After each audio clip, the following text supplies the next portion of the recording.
गावाच्या कोपऱ्यात एक जुना पिंपळाचं झाड होतं. लोक म्हणायचे रात्री त्याच्या खाली जायचं नाही. विक्रम घाबरत नव्हता.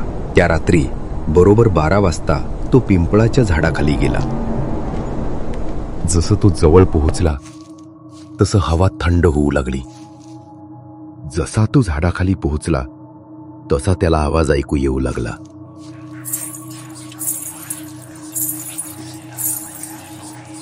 विक्रम घाबरला.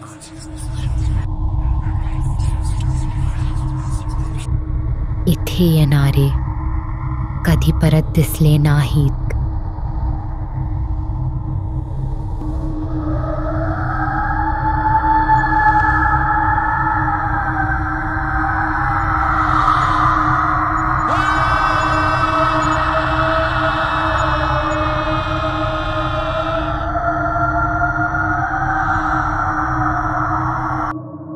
सकाळी झाडाखाली फक्त एक टॉर्च सापडली आणि हवेत तीच पैंजणांची झणझण ऐकू येत होती.